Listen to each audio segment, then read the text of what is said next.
민수기 16장 1절에서부터 11절까지의 말씀입니다. 제가 하나님 말씀을 봉독해 올리도록 하겠습니다.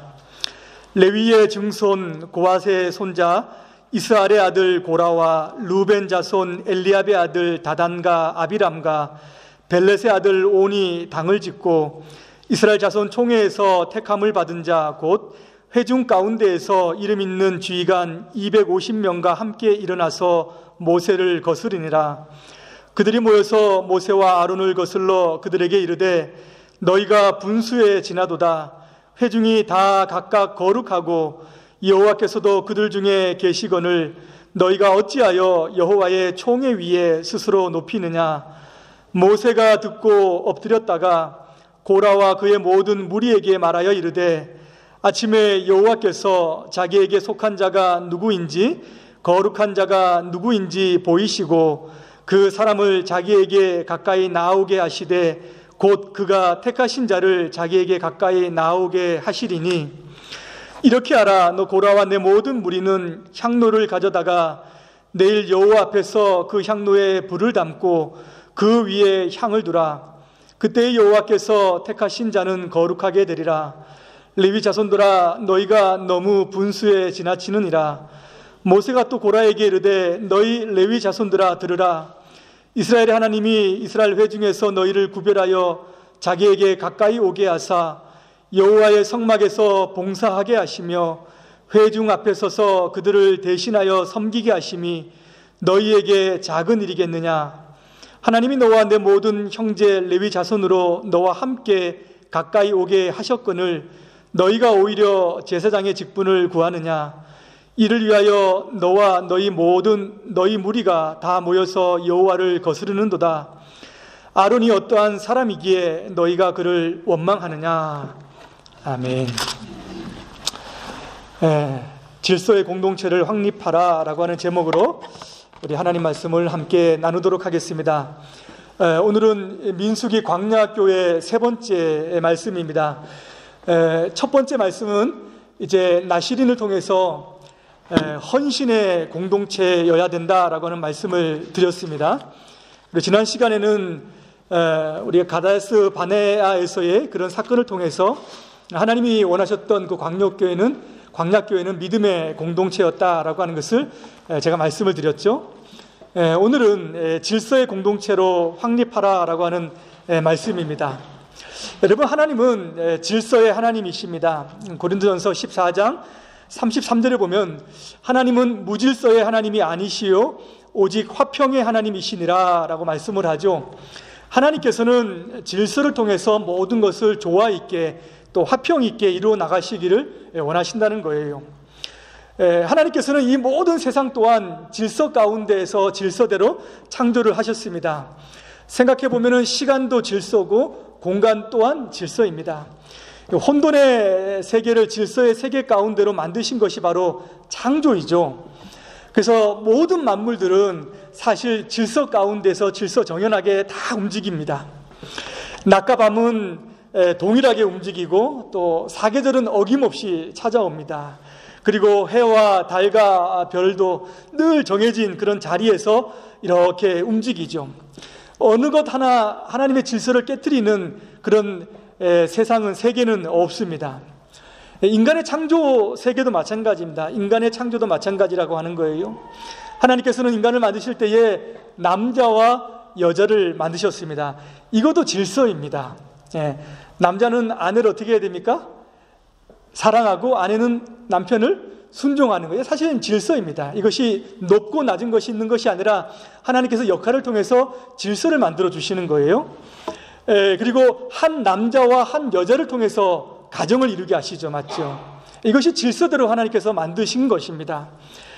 가정 안에서도 질서가 있죠. 맞죠? 부모님이 있고 자녀가 있습니다. 또 이 가정이 확대되면 사회로 이루어 나가게 되죠. 사회 안에도 질서가 있죠. 남녀노소가 있고 또 주인과 종이 있고 다 질서입니다. 이것이 확대가 되면 이제 나라가 되고 민족이 되는데 나라에도 질서가 있죠. 임금님이 있고 신하들이 있고 다스리는 위정자들이 있고 다스림을 받는 자들이 있다는 거예요. 다 질서 가운데에서 세상이 움직이도록 되어져 있습니다. 세상뿐만 아니라 하나님의 교회에도 질서가 있는 거예요. 하나님께서는 교회 안에도 질서를 두셨습니다. 이 광야교회는 질서의 공동체예요. 하나님께서 질서를 통해서 그 공동체를 세워나가고 교회를 세워나가시게 하신 목적이 있었습니다. 근데 민수기를 보면요, 하나님께서 세우신 이 질서에 대항하는 그런 사건들이 있어요. 첫 번째 보면은 민수기 12장에 보면은 모세의 누이 미리암과 아론이 모세를 대항해서 이렇게 대항하는 그런 사건이 있죠, 맞죠?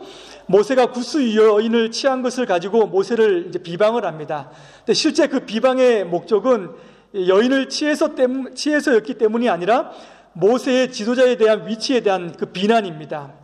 자신들도 하나님의 계시를 받는데 유독 모세 너만 하나님 우리 계시 받는 사람들 가운데서 높은 자리에 네가 있을 수 있느냐라고 하는 그런 것이었죠, 맞죠? 근데 이것은 보시면은 이제 모세와 아론과 미리암이 아마 첫째 누나였고 그 다음에 이제 아론이었고 세 번째가 이제 모세였다는 거예요. 한 가정 가운데에서 세상 같으면은 그렇게 되지 않는데 영적인 질서 가운데에서는 모세가 가장 높은 지위로 주님께서 확인해 주셨다는 거예요. 둘째는 오늘 나오는 고라당의 반역 사건입니다. 고라는 레위 지파예요. 아론의 계열에서 제사장직을 맡아서 감당하는 것을 못마땅하게 여겨서 이렇게 반역하는 내용이 오늘 내용입니다. 이것은 하나의 지파 안에서 나온 얘기예요. 그러니까 레위 지파 가운데에서 제사장직을 맡는 것에 대한 못마땅함이 그 고라당 가운데 있었다는 것입니다. 세 번째는요, 17장에 나오는 아론의 쌍난 지팡이에요. 이것은 이스라엘 온 회중이 사실은 레위 지파를 못마땅한 겁니다. 너희 지파만 우리 12지파 가운데의 높은 지파냐, 인도하는 지파냐라고 이렇게 이야기하는 것이죠. 물론 그렇게 보면 아니지만은 영적인 질서를 두셨을 때에는 하나님께서는 레위 지파를 그들 가운데에서 영적인 지도자의 그런 모습으로 위치로 놓으셨습니다. 그것을 확인하는 것이 바로 아론의 쌍난 지팡이였다라고 하는 거예요. 이것은 이스라엘 지파 가운데에서 이루어진 질서입니다. 이게 보게 되면은 가정 가운데에서 한 개의 지파 가운데에서 그리고 이스라엘 전역의 지파 가운데에서 하나님께서 그 질서를, 그것도 육적인 질서가 아니라 영적인 질서를 세워나가는 그런 모습이 나온다라고 하는 거예요. 이 모든 사건들은 모습은 조금씩은 다르지만 모두 하나님께서 이스라엘 가운데 세워진 질서를 거부하는 것이고 또 반역하는 내용입니다. 하나님께서 이 사건들을 해결해 나가시면서 그 질서들을 바르게 세워 나가시고 또 질서가 어떠한 것인지라고 하는 것을 가르쳐 주신다라고 하는 거예요. 하나님께서 세우신 이 교회의 질서는 세상의 질서와는 다릅니다. 이것은 영적인 질서로 주신 거예요. 이 교회가 이런 질서들을 알고 확립해 나갈 때에 이 광야교회는 더욱더 견고하게 세워져 나가는 것입니다. 그래서 오늘 말씀을 통해서 이 영적 질서를 어떻게 잘 세워나갈 수 있겠는가라고 하는 것을 한번 살펴보고자 하는 것입니다. 첫 번째요, 직분은 하나님께서 세우셨다라고 하는 것을 먼저 알아야 됩니다. 오늘 본문은 고라 자손과 다단과 아비람 그리고 온이라고 하는 그 무리들이 당을 짓고 이스라엘 지도자 가운데 250명을 함께 모세와 아론을 대항하는 내용이에요. 이들이 항의하는 내용이 3절에 나옵니다. 모세와 아론, 너희들이 너무 분수에 지나치다. 회중이 다 거룩하고 하나님이 우리와 함께 다 계신데 어찌하여 너희가 여호와의 총회 가운데 스스로 높이느냐라고 이렇게 이야기하죠. 모두 거룩하고 하나님도 모두와 함께 계신데 어찌 너희만 스스로 높이냐라고 이렇게 이야기하는 거예요. 일리가 있죠. 스스로 높이는 것은 잘못된 것입니다. 이때 모세가 어떻게 지금 반응을 하고 있습니까? 모세는 그것을 듣고 있다가 엎드립니다. 그리고 이 일을 하나님 앞에 지금 맡기는 내용이 나오죠. 하나님께 속하고 하나님께 거룩한 자로 세워서 자기에게 가까이 나오게 한 자가 누구인지 한번 확인하자라고 하나님 앞에 이 일을 지금 맡기고 하나님께서 확인하도록 지금 그 일들을 맡겨지는 내용이 나온다라고 하는 거예요. 이것은 모세가 자기 스스로를 높여서 이스라엘 지도자가 된 것이 아니다라고 하는 내용이고 아론이 자기 스스로를 높여서 이스라엘의 제사장이 되고자 했다라고 하는 것이 아니다라고 하는 거예요. 사실 모세 입장에도 할 말이 없습니다. 할 말이 없어요. 자기의 명성이야 과거의 그 왕족에서 태어나고 모든 이제 학식으로 배웠고 하는 것은 다 옛날 얘기고 세상의 일입니다. 지금 자기 자신이 이곳에 부름받아 가지고 이스라엘의 지도자가 된 것은 자기도 할 말이 없는 거예요. 왜 그렇습니까? 하나님이 부르셔서 세우셨기 때문이지 자기가 사람들을 모아서 사람들을 규합해서 지도자가 된 것이 아니다라고 하는 거예요. 자신의 뜻대로 세웠다라고 이렇게 이야기할 수가 없어요. 그래서 하나님께서 그저 자신의 뜻대로 세우셨다라고 하는 것을 말씀해 주기를 기다릴 뿐입니다. 여러분, 직분을 존중한다라고 하는 것은 하나님께서 이들을 세우셨다라고 하는 것을 존중하는 거예요.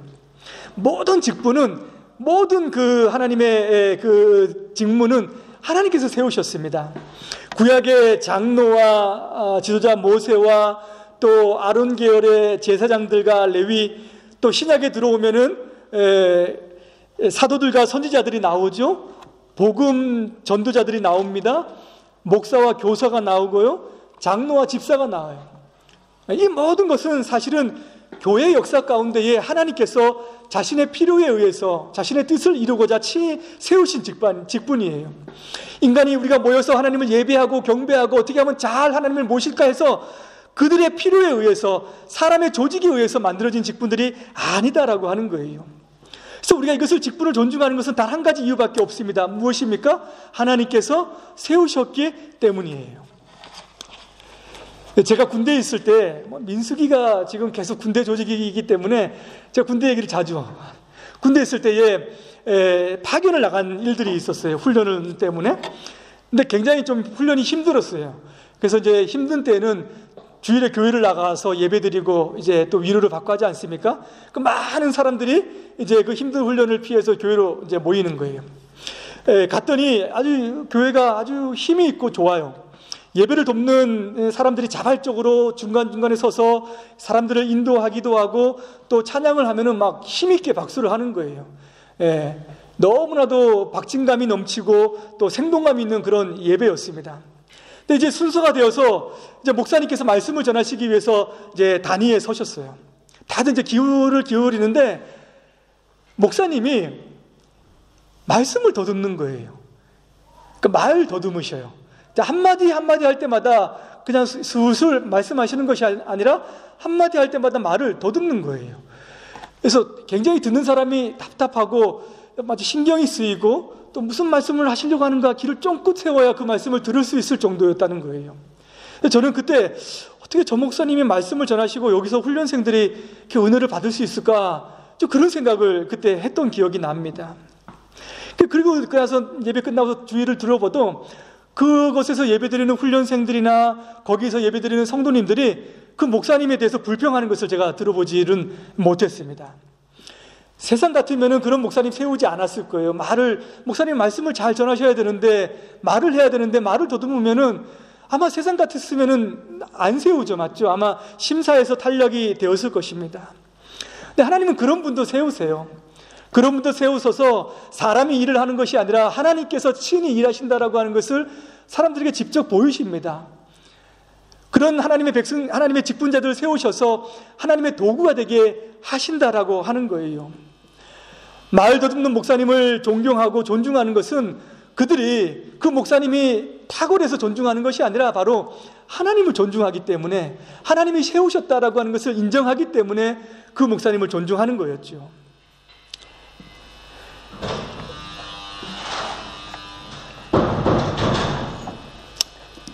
여러분 목회자들이 여러분들을 신방을 하고 만나고 할 때 가정에 가게 되면은 귀하게 받는 것이 옳습니다. 예배를 드리게 되면은 그분이 나이가 많든 나이가 적든 상석에 앉혀서 예배를 인도하도록 배려하는 것이 옳은 거예요. 이것은 세상의 가치관으로 보면은, 세상의 배움으로 보면은 보잘것 없을 수도 있습니다. 그런데 그렇게 생각하는 것이 아니죠. 맞죠? 하나님께서 이분을 통해서 우리 가정을 축복해 주시기 위해서 보내셨구나라고 하면서 감사하는 마음으로 받고, 또 그런 마음이 있기 때문에 마음을 모아서 그 목사님을 존중하는 것입니다. 그런 존중을 받을 때 목사님이 이들이 나를 존중하구나 라고 생각하는 목사님은 아무도 없어요. 이 가정이 참으로 하나님을 잘 섬기고 하나님을 잘 존중하는구나 라고는 마음으로 다 받는다는 거예요. 여러분, 그런 것들 우리가 생각을 해야 됩니다. 이 고라의 항거는 뭡니까? 너희가 어떻게 스스로 높이느냐라고 하는 거였지만 이것은 표면적인 이유였습니다. 명분이었고 10절에 보면은 모세가 뭐라고 이야기하냐면 너희가 제사장의 직분을 구한다라고 이렇게 모세가 이야기하는 거예요. 명분은 너희가 어떻게 스스로 높이느냐라고 얘기하지만 이 고라당 마음에는 우리도 제사장 역할을 하고 싶다.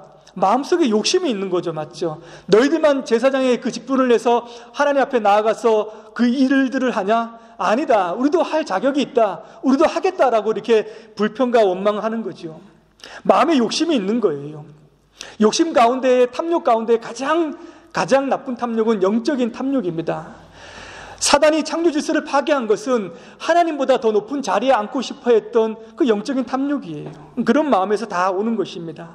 더 높은 자리로 올라가고 싶은 마음이죠. 교회 안에서도 직분에는 관심 없고 하나님의 섬기는 일에 대해서 그저 빠지고 싶어하는 그런 마음이 있는 것도 사실은 옳지 않아요. 그러나 자기가 맡은 모든 것이 귀한 것인 줄 알고 섬기는 마음, 이 마음이 중요한 것이죠. 이왕 하는 거 내가 높은 자리에 앉고 또 나타내는 자리에 앉고 자랑할 만한 자리에 앉아야겠다라고 하는 것은 사실은 그 욕심입니다. 옳지 않은 것이죠. 하나님이 세우셨기 때문에 우리가 존중한다라고 하는 마음이 있으면 그것이 참 신앙입니다. 교회 안에 권사님들, 교회 안에 집사님들 다 이분들이 나보다는 보기에 부족한 것처럼 보여도 하나님이 세우셨다라고 하면은 마음속에 존중하는 마음이 생기는 거예요. 그러면은 이분들이 높아지는 것이 아니라 존중하는 그분들의 하나님께서 세워주고 높이는 것입니다. 두 번째는요, 자기 자신에게 주신 직분을 크게 여겨야 됩니다. 9절에 보면 모세가 어떻게 이야기하냐면 이스라엘의 하나님이 이스라엘 회중에서 너희를 구별하여 자기에게 가까이 하게 하사 여호와의 성막에서 봉사하게 하시며 회중 앞에 서서 그들을 대신하여 섬기게 하심이 너희에게 작은 일이겠느냐라고 이렇게 이야기하고 있어요. 하나님께서 이 고라당 이 자손들에게 주신 직무는 결국 작은 일이 아니다라고 하는 거죠. 하나님께서 그들에게 특별한 은혜를 주셔서 정말 그들에게 작지 않은 일도 맡기셨습니다. 뭐라고 이야기합니까? 자기 자신에게 가까이 오도록 하셨다는 거예요. 누가 하나님 앞에 가까이 갈 수 있겠습니까? 맞죠? 하나님이 명령하시고 부르셔야지 가까이 올 수 있는 것이지 자기 스스로 그 당시에 가까이 가겠다 해서 하나님 앞에 갈 수 없는 것입니다. 근데 하나님께서 이들을 가까이 자기 자신 앞으로 부르셨다라고 하는 거예요. 그리고 또 뭐라고 이야기합니까? 성막에서 봉사하게 하셨다라고 하는 거예요. 성막은 무엇입니까? 하나님의 집이죠. 하나님의 집에서 봉사하도록 부르셨다라고 하는 거예요. 성막에서 봉사하는 일이 여러분 작은 일입니까? 오늘 찬양 잘 선택하셨더라고요. 시편 84편에서 뭐라고 이야기합니까? 주의 궁정에서 한 날이 다른 곳의 첫날보다 나은즉 악인의 장막에 사는 것보다 내 하나님의 성전 문지기로 있는 것이 좋습니다. 이것은 다윗의 고백이에요. 왕도 뭐가 부럽습니까? 왕직에 서가지고 백성들을 다스리는 게 부러운 것이 아니라 그저 하나님의 성전 가까이 가서 성전의 문지기라도 내가 하면 좋겠다라고 하는 마음으로 다윗이 고백하고 있는 거예요. 이게 작은 일입니까? 성전에서 성막에서 하나님의 일을 섬깁니다. 기이한 도구들을 섬겨요. 그 일들이 작은 일이겠습니까? 아니죠. 맞죠? 큰 일들을 섬길 수 있도록 하나님께서 부르셨다는 거예요. 다윗도 흠모하는 그런 일을 고라당은 지금 하고 있는 겁니다. 그럼 뭐라고 합니까? 회중을 대신하여 섬기게 했다라고 하는 거예요. 이들은 자기 개인적인 용무로 하는 것이 아니라 이스라엘의 대표성을 가지고 섬긴다라고 하는 거예요. 이스라엘의 12지파 가운데에 레위지파가 있고 레위지파 가운데에서도 이 고라당 이들이 하는 그런 특별한 일이 있었다라고 하는 거예요. 아무나 못하는 것인데 이들을 대표해서 모든 지파를 대표해서 하나님께서 그들을 불러서 세워섰다라고 이렇게 이야기를 합니다. 여러분 어릴 때 한번 생각해 보십시오. 선생님이 줄반장이라도 시키면은 좋죠, 맞죠? 줄반장 해보셨습니까?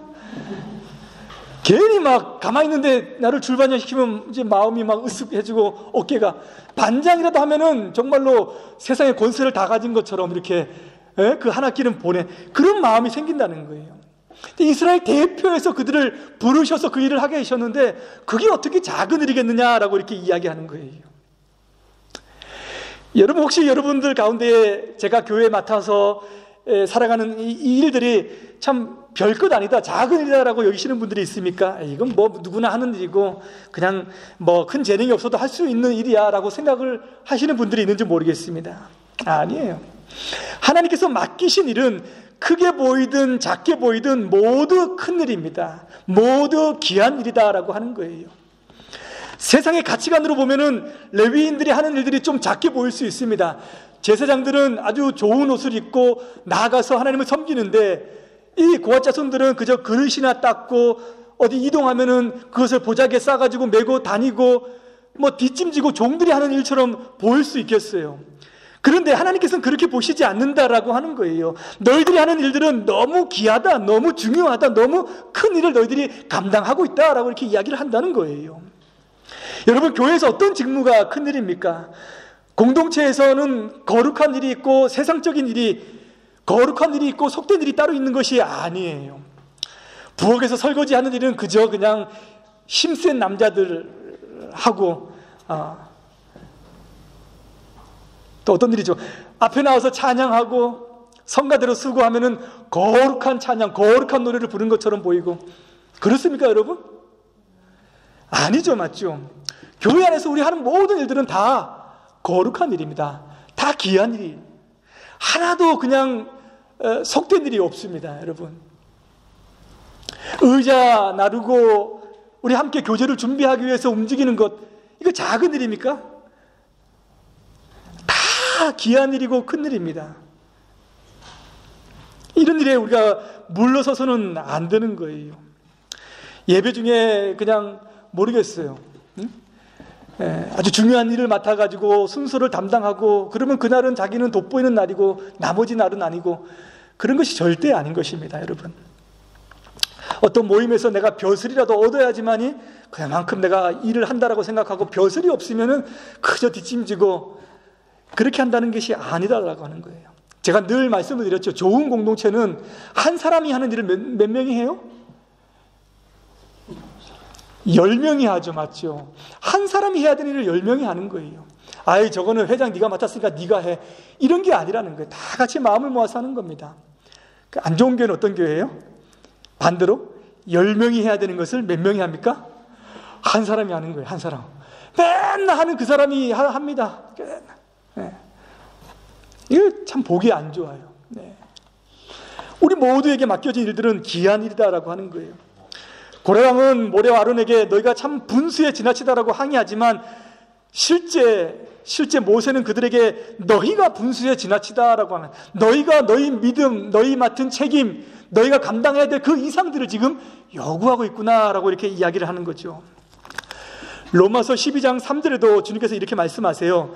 내게 주신 은혜로 말미암아 너희 각 사람에게 말하노니 마땅히 생각할 그 이상의 생각을 품지 말고 오직 하나님께서 각 사람에게 나누어 주신 믿음의 분량대로 지혜롭게 생각하라. 한마디로 믿음의 분수대로 행하라 라고 하는 거예요. 이것은 다른 사람들의 직분을 보면서 아이 하지 말고 자기가 맡은 일에 집중하고 내 맡은 일을 귀하게 여기고 옳게 여기고 소중하게 여겨서 그것에 충성하라 라고 하는 의미가 그 안에 포함이 되어져 있는 것입니다.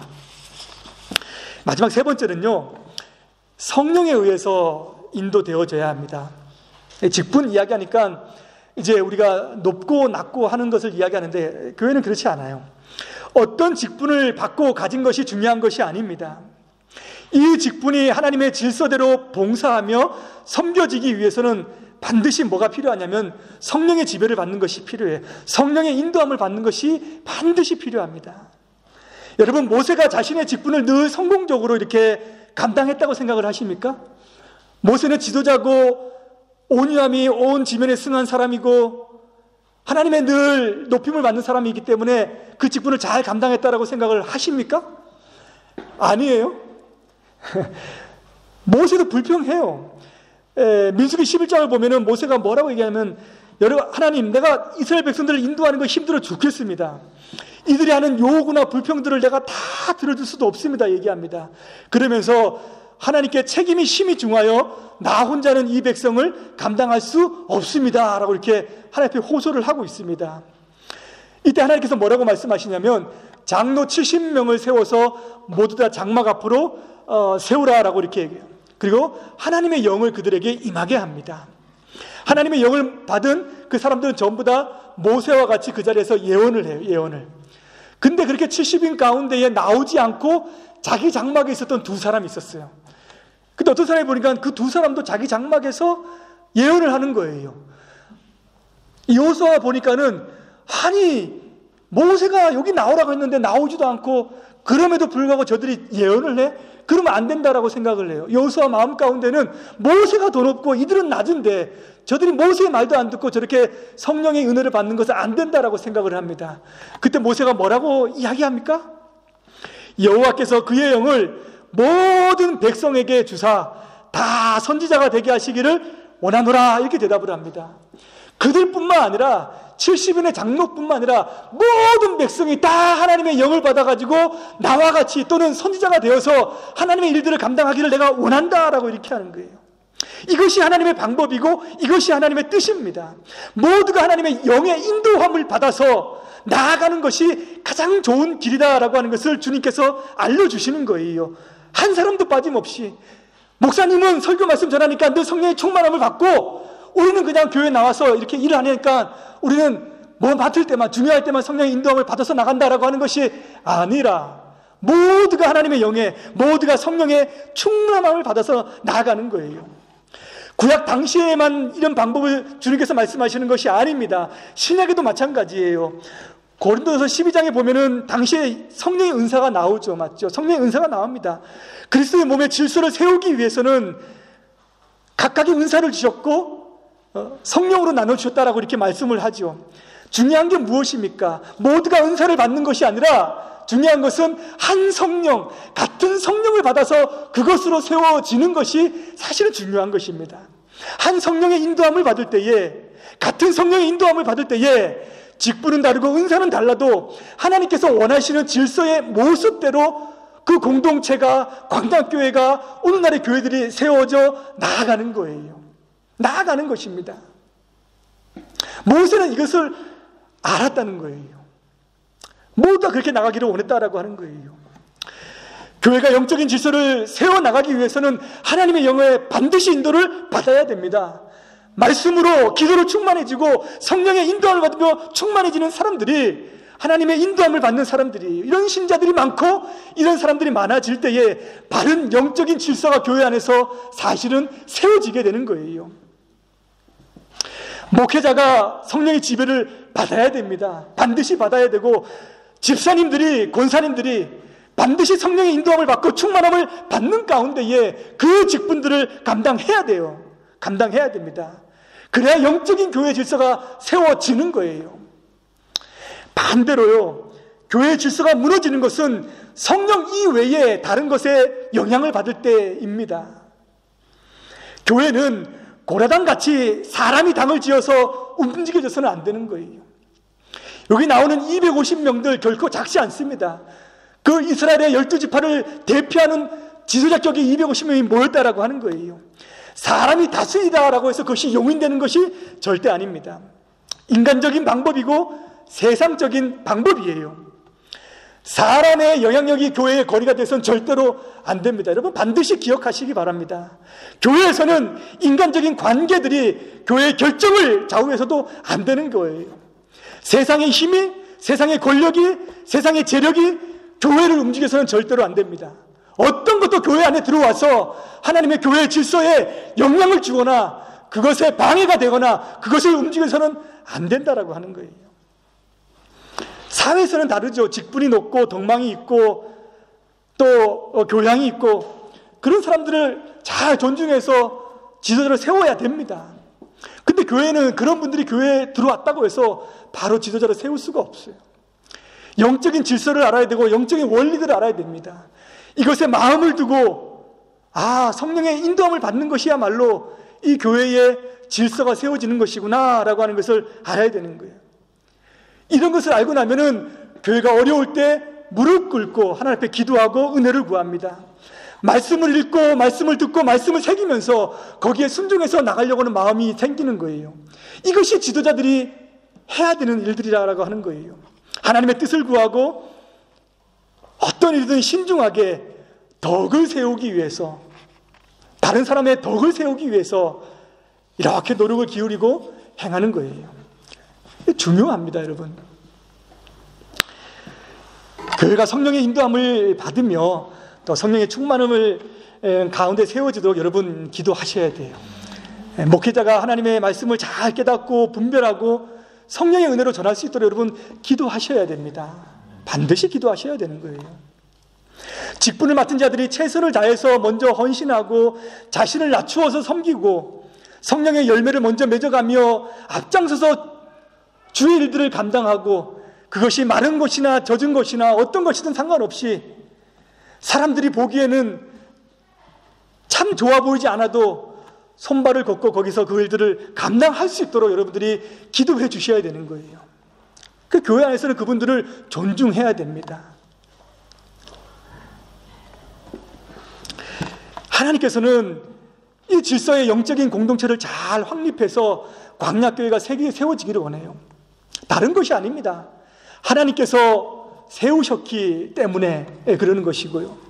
모든 사람이 자기 역할이 얼마나 중요한 것인지를 알기를 원하셨다는 거예요. 지도자뿐만 아니라 모든 백성이 하나님의 영에 의해서 움직이도록, 하나님의 성령의 지배를 받도록, 충만함을 받도록 그렇게 돼야지만 교회는 아주 잘 세워지고 조화롭게 화평스럽게 그렇게 주의 일들을 감당하면서 나아가는 겁니다. 광야교회 세 번째 말씀입니다. 여러분, 영적인 질서의 공동체를 잘 세워나가는 우리 교회와 또 우리 모두가 되기를 주님의 이름으로 축복합니다.